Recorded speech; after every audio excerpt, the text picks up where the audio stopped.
Some names open doors. Others make entire rooms forget how to breathe.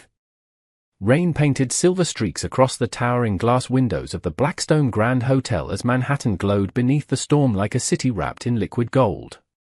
Inside the Imperial Ballroom, power moved quietly. Billionaires shook hands beside marble columns. Senators laughed beneath crystal chandeliers worth more than most American homes. Waiters in black uniforms drifted silently between tables carrying champagne that cost $400 a bottle while a string quartet played somewhere beneath the low murmur of old money pretending not to stare at itself. Above the ballroom entrance hung a wall of engraved brass plates honoring the donors responsible for building St. Aurora Children's Hospital, one of the most prestigious pediatric centers on the East Coast. Names mattered here. Legacy mattered more. Claire Whitmore moved through the crowd like she had learned long ago how to disappear. At 26, she wore her blonde hair pinned into a clean low bun beneath the ballroom lights, her expression calm, unreadable, almost detached.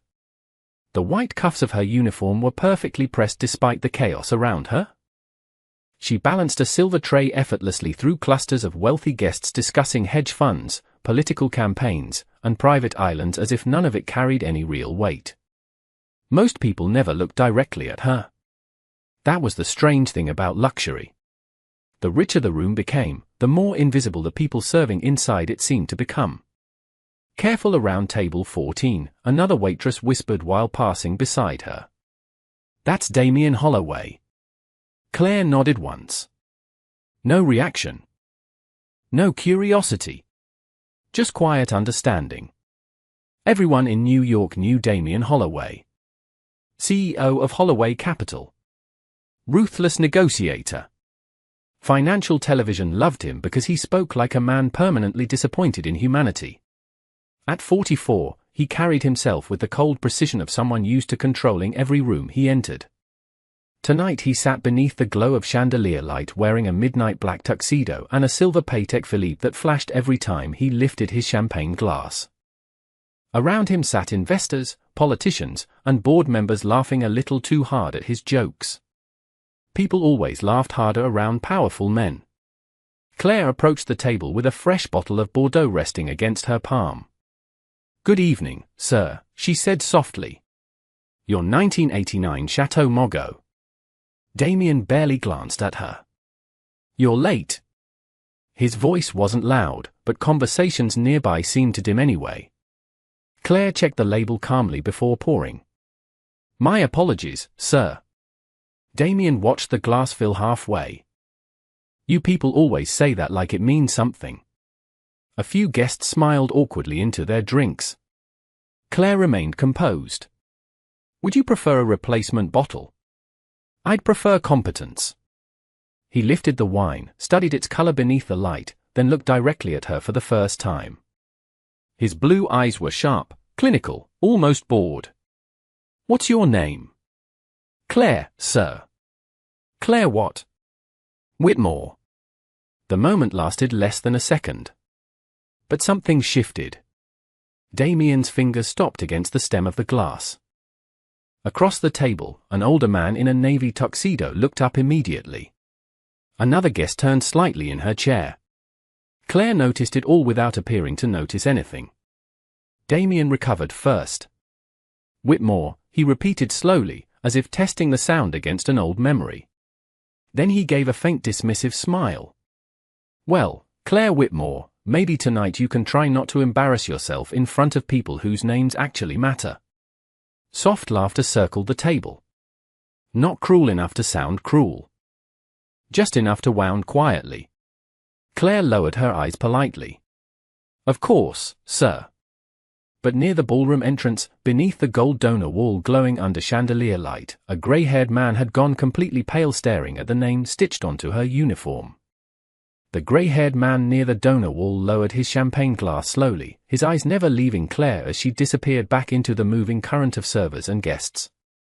His name was Theodore Ashcombe, chairman of the St. Aurora Foundation Board, and for the first time in nearly 20 years, he looked genuinely shaken. Around him, the gala continued with polished elegance. Crystal clinked softly beneath chandelier light. A jazz pianist replaced the quartet near the ballroom balcony. Waiters circulated carrying miniature crab cakes and smoked fillet sliders on silver trays while Manhattan rain traced silver rivers against the towering windows. But Theodore no longer heard any of it. Because there were certain names in New York that belonged to history. Whitmore was one of them. Claire stepped through the service corridor toward the kitchen, the warmth of the ballroom fading behind heavy double doors. The atmosphere shifted instantly. Here there were no diamonds, no speeches, no cameras. Only steam, sharp voices, and exhausted staff moving beneath fluorescent lights that made everyone look older. "What happened out there?" another server whispered while stacking plates beside her. "Nothing," Claire answered calmly. "Holloway happened," the woman muttered. "That man could insult sunshine." Claire gave the faintest smile but said nothing. She reached for another tray as the kitchen manager shouted table numbers across the line. Around her, the machinery of luxury continued turning. Perfect dinners. Perfect timing. Perfect invisibility. But deep down, beneath the practiced calm she carried like armor, Damien Holloway's words lingered longer than she wanted them to. Not because they were unique. She had heard versions of them before from men who measured human value through bank accounts and dinner reservations. What unsettled her was the way he paused after hearing her last name. As if somewhere beneath the arrogance, recognition had flickered for a moment before disappearing again. Back inside the ballroom, Damien leaned back in his chair while investors around him discussed acquisition strategies and tax positioning for the upcoming fiscal year. Yet his attention drifted repeatedly toward the ballroom entrance. "You are distracted tonight," one board member observed with a laugh. Damien swirled the Bordeaux slowly. "Just tired." But he was not tired. He was irritated. Irritated because the surname Whitmore had unlocked something buried in memory. A conversation years ago. A hospital wing. An old woman with silver hair standing beside his late father during a fundraiser in Boston. Eleanor Whitmore. Even now, decades later, powerful people still spoke her name carefully. She had built charitable foundations across 3 states without ever attaching her face to magazine covers or television interviews. Old money. Quiet money. The kind that did not need attention to prove it existed. Damien frowned faintly. Impossible. Eleanor Whitmore had no public heirs. At least none anyone important had ever met. His assistant leaned toward him discreetly. "Sir, Channel 8 wants a quick interview before the keynote speech."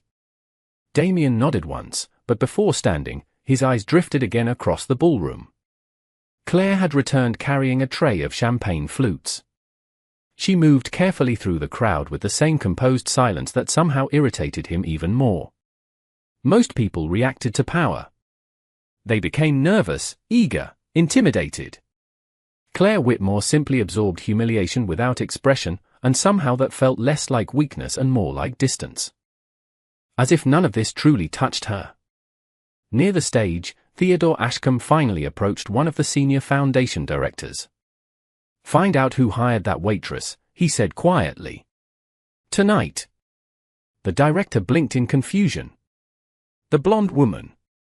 Theodore's eyes remained fixed on Claire across the ballroom. "Yes," he answered softly. "Because if I am right about who she is, then half the people in this room have no idea they are standing beside the most important person here." By 9:15, the ballroom had transformed into the version of New York most Americans only saw in magazines. The stage lights glowed soft amber against velvet curtains embroidered with the Saint Aurora crest while waiters moved silently between tables carrying espresso, aged whiskey, and desserts plated like museum pieces. Outside, the rain had intensified, turning the windows into blurred mirrors reflecting diamonds, candlelight, and ambition. Claire adjusted the silver tray against her palm as she crossed behind the donor tables. Her feet ached beneath the polished black shoes required by hotel management, but her expression never changed. She had mastered that years ago. Calm was easier than explanation. Across the room, Damien Holloway stood near the stage surrounded by cameras and reporters. Even under warm chandelier light, there was something cold about him. He answered questions with clipped precision while executives nearby watched him carefully, like men standing close to expensive machinery they respected but did not entirely trust. Saint Aurora represents the future of pediatric innovation, Damien said smoothly into a microphone. This city has a responsibility to invest in children before tragedy forces us to care. Applause followed instantly. Practiced. Polished. Claire continued walking without looking up. But as she passed behind the press line, one reporter accidentally stepped backward into her path. The edge of the tray tilted. A single champagne flute slid sideways and shattered against the marble floor beside the stage. The sound cracked through the ballroom like a snapped wire. Conversation stopped. Cameras turned instinctively. Claire froze only for a fraction of a second before lowering herself calmly to gather the broken glass. "I am so sorry," she said quietly. The reporter apologized immediately, embarrassed. But Damien looked down at the scattered champagne spreading across the marble and exhaled sharply through his nose. Irritation flashed across his face with dangerous speed. "Of course," he muttered loud enough for nearby guests to hear. Because apparently competence was too much to ask for tonight. The ballroom tightened around the words. Claire continued picking up the broken pieces carefully. "Sir, the accident was not her fault," the reporter tried to explain. Damien barely acknowledged him. "It becomes her fault the second she is standing here unprepared." Several cameras were still recording. Claire rose slowly with the empty tray balanced against one hand. Tiny droplets of champagne clung to the cuff of her white sleeve beneath the chandelier glow. Damien studied her with visible annoyance, and perhaps something else beneath it now. Curiosity. Suspicion. "Do you know how much this floor costs to maintain?" he asked coldly. Claire met his eyes for the first time since earlier that evening. "No, sir. More than most people earn in 5 years." Silence spread outward through the nearby tables. A few guests shifted uncomfortably. Others pretended not to listen while listening to every word. Damien straightened the cuff of his tuxedo calmly.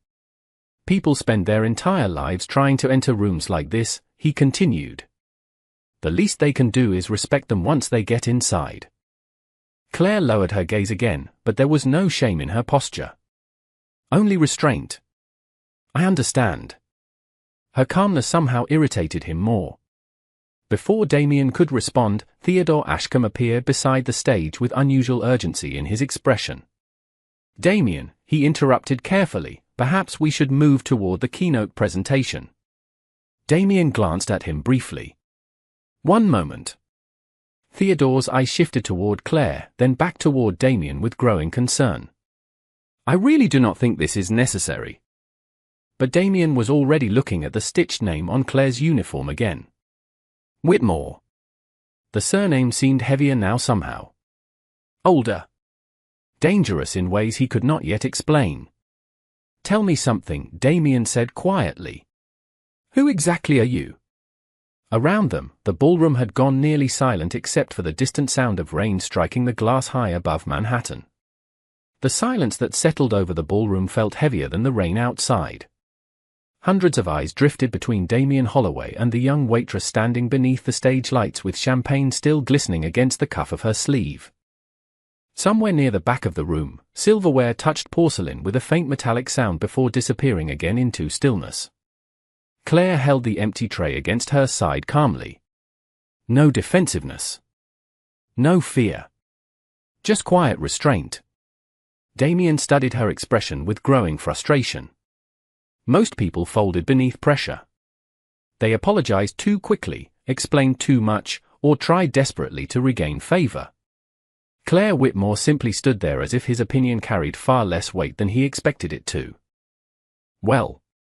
Damien asked finally. "You heard the question." Claire looked toward him evenly. "I am a waitress working tonight's event, sir."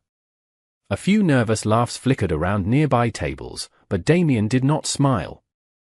Theodore Ashcombe stepped closer, lowering his voice carefully. "Damien, the keynote begins in less than 5 minutes. Then they can wait." Damien's tone remained controlled, but irritation sharpened beneath it now. I would simply like to understand why everyone suddenly looks terrified over a last name. Theodore hesitated. For the first time in years, the chairman of the St. Aurora Foundation appeared genuinely uncertain. Across the ballroom, several older donors had begun whispering quietly among themselves. One woman near the donor wall stared openly at Claire now, her hand pressed lightly against her necklace as if she had seen a ghost. Damien noticed all of it. The atmosphere had shifted completely. Not because of spilled champagne. Because of her. Claire lowered her eyes briefly toward the marble floor before speaking again. The gala should continue, sir. People are here for the hospital. Her voice was soft, almost gentle, but something about the sentence unsettled Damien more than anger would have. It sounded less like submission and more like disappointment. A young producer from Channel 8 edged closer with a camera operator, sensing tension worth capturing. Damien glanced toward them, then back toward Claire. Interesting, he said coolly. You spend the evening serving drinks, yet suddenly everyone acts like you belong on the donor wall instead. Theodore inhaled sharply. Damien. But Damien continued. Do you know what charity events like this actually are? He gestured toward the ballroom around them. They are built by people who sacrifice decades building companies, employing thousands, creating institutions that survive long after they are gone. Not by waitresses carrying trays. Claire remained silent. Damien took a slow step closer beneath the chandelier light. Names matter in this city because people earn them. Legacy is not some costume people wear because it sounds impressive. The camera nearby continued recording quietly. Claire noticed it immediately. So did Theodore. That is enough, Theodore warned softly. But Damien's frustration had already carried him too far forward to stop gracefully now. No, he replied without looking away from Claire. I would genuinely like to know why the room changes every time someone says Whitmore. He folded one hand into his pocket calmly. Because unless I miss something, the only contribution you have made tonight is broken glass. The words landed harder than he intended. Even the investors behind him shifted uncomfortably now. Claire looked at him for several seconds without speaking. Then, very slowly, she placed the empty silver tray onto a nearby service table. Her movements remained precise and calm beneath the golden ballroom light. My grandmother used to say something similar, she said quietly. Damien frowned slightly. Excuse me. Claire met his eyes fully for the first time that evening. She said people often confuse visibility with value. Somewhere behind them, a champagne glass slipped from someone's hand and shattered softly against the marble floor. The second glass shattered somewhere behind the donor tables, and the sound seemed to break the invisible spell hanging over the ballroom. Conversations restarted in low uneasy murmurs while reporters exchanged glances sharp with curiosity. Damien Holloway remained perfectly still beneath the chandelier light, but something behind his expression had changed. Claire's words had landed somewhere deeper than he wanted to admit. People often confuse visibility with value. The sentence lingered in his mind with irritating precision. Theodore Ashcombe stepped forward immediately, forcing a diplomatic smile toward the nearby cameras. Ladies and gentlemen, he announced carefully, if everyone would please direct their attention toward the stage, we will begin tonight's keynote presentation. Slowly, reluctantly, attention shifted away from the confrontation. Guests returned to their seats. The jazz pianist resumed playing softly near the balcony. Waiters moved again through the aisles carrying fresh glasses as if the evening could still return to normal. But normal was already gone. Claire bent calmly to retrieve another tray from the service table. Miss Whitmore, Theodore said quietly before she could leave. She paused. Up close, his expression carried something almost paternal now. Concern mixed with disbelief. May I speak with you privately for a moment? Claire's eye softened slightly. Not tonight, Theodore. Damien noticed the familiarity immediately. Theodore noticed that Damien noticed it. The chairman cleared his throat softly. Claire, people have been searching for you for years. Damien stared at her sharply. Claire gave the faintest shake of her head. No, she answered gently. People have been searching for a story. That is different. Without another word, she turned and disappeared into the moving crowd of servers beneath the ballroom lights. Damien watched her go longer than necessary. What exactly is happening here? He asked finally. Theodore looked tired suddenly. Older than he had an hour ago. You truly do not know. Know what? Theodore glanced toward the massive donor wall near the ballroom entrance where polished brass plaques reflected golden light across the marble floor. At the very center, engraved larger than all the others, stood one name. Eleanor Whitmore. Damien followed his gaze. Everyone knows who Eleanor Whitmore was. Theodore looked back toward him carefully. Do they?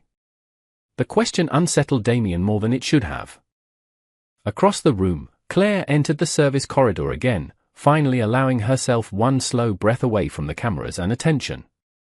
The kitchen remained loud with orders and steam, but even here whispers had started spreading. Several employees stopped talking when she passed. Others stared openly now. One young server approached cautiously. Claire, is it true? Claire picked up a fresh tray without looking up. Is what true? That you are related to Eleanor Whitmore. Claire adjusted the folded linen napkins carefully beside the champagne glasses. I am related to myself, she answered quietly. That is usually complicated enough. The server blinked in confusion as Claire walked away again. Back inside the ballroom, Damien moved toward the donor wall almost unconsciously. Rainwater streaked the towering windows nearby while flashes of lightning illuminated Manhattan far below. He stood before Eleanor Whitmore's plaque in silence. Beneath the engraved name were the words founding benefactor. Lifetime endowment, confidential. Damien frowned faintly. Most donors advertised every dollar they gave away. Confidential donations of that size were almost unheard of. Theodore joined him quietly. Your father admired her very much, he said. Damien kept his eyes on the plaque. He mentioned her once or twice. Theodore gave a quiet, humorless laugh. Your father nearly lost Holloway Capital in 1998. Eleanor Whitmore quietly financed the restructuring herself. Damien turned sharply toward him. What? No press release. No interviews. No public recognition. She saved the company and told no one because she believed dignity mattered more than applause. Theodore's eyes drifted toward the ballroom where Claire moved silently between tables again beneath the chandelier glow. The frightening thing, he said softly, is that Claire reminds me of her almost exactly. The keynote speech began at exactly 9:30 beneath warm golden lights that softened the edges of the enormous ballroom, but Damien Holloway barely heard a word of it. Applause rose and fell around him while executives nodded through rehearsed speeches about innovation, compassion, and the future of pediatric medicine. Yet his attention drifted repeatedly toward the moving figure in the black waitress uniform crossing between tables with careful precision. Claire Whitmore no longer looked ordinary to him. That was the problem. Once a person changed shape in your mind, it became impossible to force them back into the role you first assigned them. Damien loosened the cuff of his tuxedo slightly and leaned toward his assistant seated beside him. Find everything you can on Claire Whitmore, he said quietly. The assistant blinked once in surprise. Tonight. Now. No further explanation was needed. Within seconds, discreet messages moved silently across phones beneath linen-covered tables while the Gala continued sparkling around them. Rain hammered softly against the towering windows overlooking Park Avenue. Candlelight flickered against crystal glasses. Somewhere near the balcony, the jazz pianist transitioned into a slower melody that seemed to wrap around the ballroom like smoke. Claire moved through it all untouched, collecting empty plates with the same calm rhythm she had maintained all evening. But she could feel the shift now. People looked at her differently. Donors who previously ignored her suddenly paused when she approached their tables. A woman in diamonds thanked her twice for refilling water. One elderly board member stood awkwardly when she passed as if uncertain whether he should. Claire hated it immediately. Visibility was exhausting. In the service hallway behind the ballroom, she stopped briefly beside a narrow window streaked with rain. Manhattan glowed below like scattered gold beneath storm clouds. For a moment, she allowed herself stillness. Then her phone vibrated once inside her apron pocket. She glanced down at the screen. 3 missed calls. All from unknown numbers connected to the Foundation offices. Claire closed her eyes briefly before silencing the phone again. Across the ballroom, Damien's assistant returned faster than expected, his expression visibly unsettled. "Sir," he said quietly, lowering his voice further, "there is almost nothing public on her." Damien frowned. "That is impossible. No social media. No interviews. No financial filings under her direct name. It is like someone intentionally erased her footprint." Damien's irritation deepened. "Keep looking." The assistant hesitated. "There is one thing." Damien lifted his eyes slowly. "What?" The assistant swallowed carefully. Claire Whitmore was listed 3 years ago as a silent trustee connected to the Eleanor Whitmore Pediatric Endowment. Damien stared at him. "That foundation controls St. Aurora." "Yes, sir." Damien's gaze drifted instinctively toward the massive donor wall again. The realization unsettled him in ways he could not explain. He had spent 20 years building influence in rooms exactly like this one. Yet somehow the quiet waitress he publicly humiliated possessed deeper roots here than he did. Near the stage, Theodore Ashcombe watched Damien carefully from across the ballroom. He recognized the expression forming behind the CEO's calm exterior. It was not fear exactly. Men like Damien Holloway rarely experienced fear openly. It was something worse. The beginning of perspective. Suddenly the ballroom lights dimmed slightly as the keynote presentation reached its final segment. A large projection screen descended behind the stage displaying images of St. Aurora Children's Hospital. Smiling nurses. Families. Recovery rooms built through donor funding. Soft applause moved through the audience again. Then the presenter's voice echoed gently through the ballroom speakers. "Before we conclude tonight," she announced warmly, "the Foundation would like to recognize one anonymous contributor whose support quietly funded the entire expansion of our new pediatric cardiac wing." Damien looked up absent-mindedly at first. But Theodore Ashcombe had already gone pale beside the stage. Because for the first time all evening, Claire Whitmore stopped moving. The ballroom lights softened further until the enormous crystal chandeliers above looked almost suspended in darkness like floating constellations. Every table turned toward the stage as photographs of St. Aurora Children's Hospital glowed across the projection screen. Children laughing in recovery rooms. Nurses embracing exhausted parents. Hallways filled with warm morning sunlight. The entire evening had been carefully designed to inspire generosity, but suddenly the atmosphere no longer felt performative. It felt personal. Claire stood motionless near the west service aisle with a silver tray balanced lightly against her fingertips. Around her, waiters continued moving between tables, but more slowly now, as if even they sensed something shifting beneath the polished surface of the gala. On stage, the Foundation presenter smiled warmly into the microphone. "For years," she said softly, "this donor requested complete anonymity. No interviews. No publicity. No naming rights. Only one condition." The ballroom remained silent except for rain whispering against the tall windows overlooking Manhattan. Damien Holloway watched the stage carefully now, unease tightening quietly beneath his ribs. Theodore Ashcombe had not moved from his place near the donor wall. His expression carried the tension of a man watching history walk toward him in slow motion. The condition, the presenter continued, was that every child receiving treatment inside the cardiac wing would receive care regardless of their family's financial situation. A murmur spread through the ballroom. Even among billionaires, that level of unrestricted funding was rare. Damien felt something cold settle into his stomach. His assistant leaned closer again. "Sir," he whispered carefully, "the Whitmore Endowment funded nearly 70% of St. Aurora's expansion over the past decade." Damien turned slowly toward him. Why was none of this public? Apparently the donor refused public disclosure. The presenter smiled gently beneath the stage lights. Tonight, after many years, the Foundation Board was finally granted permission to acknowledge the individual responsible. Claire closed her eyes briefly. Just for a second. As if bracing herself against something she had spent years avoiding. Theodore Ashcombe lowered his head.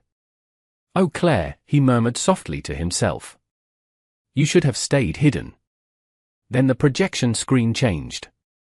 A black and white photograph appeared high above the ballroom. An elegant silver-haired woman stood beside a children's hospital bed smiling quietly at a young patient. Beneath the image appeared a single name. Eleanor Whitmore. The reaction inside the ballroom was immediate. Older donors straightened in their seats. Several executives exchanged stunned glances. One woman near the front covered her mouth entirely. Eleanor Whitmore was not merely respected in New York philanthropy. She was legendary. Before her passing, the presenter continued, Eleanor Whitmore entrusted the continuation of her foundation to someone she believed shared her deepest values. Someone she described as kind when no one was watching. Damien's heartbeat slowed heavily in his chest now. Somewhere deep inside him, the shape of the truth had already formed before the words arrived. The presenter turned gently toward the west side of the ballroom. Toward Claire. "Miss Claire Whitmore," she said softly into the microphone, "would you please join us on stage?" Silence. Complete and absolute. Every head turned at once. Claire remained standing beside the service aisle in her black waitress uniform beneath hundreds of stunned eyes. Damien stared at her as if seeing her clearly for the first time all evening. Not invisible. Not ordinary. Not small. Theodore Ashcombe began applauding first. Slowly. Reverently. Then others joined him. One table. Then another. The sound spread outward through the ballroom until the entire gala rose into a standing ovation around the woman Damien Holloway had publicly humiliated less than 30 minutes earlier. Claire looked almost uncomfortable beneath the attention. She set the silver tray down carefully onto a nearby table before walking toward the stage with calm, measured steps. No triumph. No arrogance. Just quiet dignity beneath the chandelier light. Damien remained frozen beside the donor wall while applause thundered around him. And for the first time in many years, the most powerful man in the room understood exactly what powerlessness felt like. The applause continued long after Claire Whitmore stepped onto the stage, but she never reacted the way people expected powerful individuals to react. She did not wave. She did not smile for the cameras. She simply stood beneath the amber lights in her black waitress uniform while the ballroom rose around her in stunned admiration. The contrast itself was almost unbearable to watch. Men wearing watches worth $200,000 stood clapping for a woman whose sleeves still carried faint traces of spilled champagne from serving their tables less than an hour earlier. Claire accepted the microphone only after the applause softened into silence again. "Thank you," she said quietly. Her voice carried across the ballroom with remarkable calm. "But tonight was never supposed to be about me." Even the reporters near the stage lowered their cameras slightly as she spoke. There was no performance in her tone. No hunger for recognition. That alone made her impossible to ignore. Damien Holloway remained near the donor wall, unable to move. Around him, executives whispered in low disbelief while board members glanced toward him with expressions that shifted rapidly from sympathy to discomfort. The cameras that once captured his polished confidence now kept drifting back toward Claire instead. For the first time in years, Damien felt invisible in a room he normally controlled effortlessly. Claire continued softly. "My grandmother believed hospitals should feel less like monuments and more like promises. Promises that people would not be abandoned simply because they were frightened, or poor, or alone." Theodore Ashcombe lowered his eyes beside the stage, visibly emotional now. Claire glanced briefly toward the projection screen displaying Eleanor Whitmore's photograph. She spent her entire life trying to help quietly because she believed kindness loses meaning once it becomes performance. The sentence landed directly inside Damien's chest like truth spoken too plainly to avoid. He remembered every camera interview he had ever given. Every oversized donation check. Every headline praising Holloway Capital for charitable leadership. Suddenly all of it felt strangely loud. Claire's gaze drifted slowly across the ballroom until, finally, it settled on Damien. The room itself seemed to tighten around the moment. "And she taught me something else," Claire said gently. "The easiest time to respect someone is when they are important. The hardest time is when they appear ordinary." Silence spread outward through the ballroom again. No accusation. No cruelty. Somehow that made it worse. Damien felt heat rise slowly beneath his collar despite the cool air conditioning flowing through the ballroom. He was accustomed to enemies fighting back loudly. He understood anger. Lawsuits. Negotiations. Public attacks. But Claire Whitmore was not humiliating him. She was simply standing there with dignity so complete that his own behavior collapsed beside it naturally. Theodore stepped toward the microphone carefully. "Claire has quietly overseen the Whitmore Pediatric Endowment for the last 6 years," he announced. Audible gasps spread across several tables. Under her leadership, St. Aurora has expanded treatment access across 3 states and funded more than 18,000 pediatric surgeries. Damien stared at Claire in disbelief. 18,000 children. Quietly. Without interviews. Without recognition. Without attaching her name to every wall in the building. Suddenly the memory of his own voice earlier that evening returned with brutal clarity. "The only contribution you have made tonight is broken glass." He felt physically ill. Claire handed the microphone back to Theodore gently. "Please continue the gala," she said softly.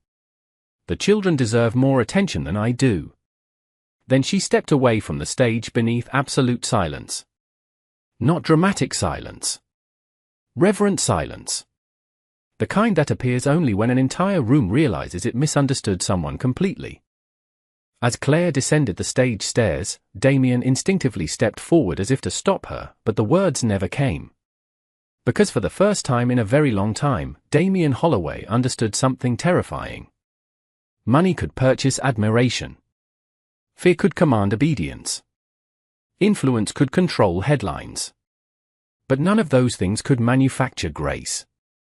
And standing beneath the chandelier light watching Claire Whitmore walk past him without anger, he realized grace was the one form of power he had never learned how to buy. By the time the gala finally began winding down, Manhattan had disappeared behind sheets of midnight rain. The Blackstone Grand Hotel glowed against the storm like a ship floating alone in darkness while chauffeurs lined the curb outside beneath umbrellas and flashing headlights. Inside the ballroom, the atmosphere had changed completely. Conversations had softened. Laughter carried less arrogance now. Even the executives from Holloway Capital seemed strangely subdued as they gathered coats and exchanged careful goodnights beneath the fading chandelier light. Claire Whitmore stood alone near the service corridor, removing the white apron from her uniform with slow, deliberate movements. The ballroom staff around her moved quietly, still uncertain how to speak to her after what they had witnessed. One young waiter finally approached with visible hesitation. "Miss Whitmore," he said softly, "I just wanted to say, what you did for those kids." Claire looked up gently. "I did not do it alone." "Still," he replied awkwardly, "people like you do not usually work events like this." Claire folded the apron neatly over one arm.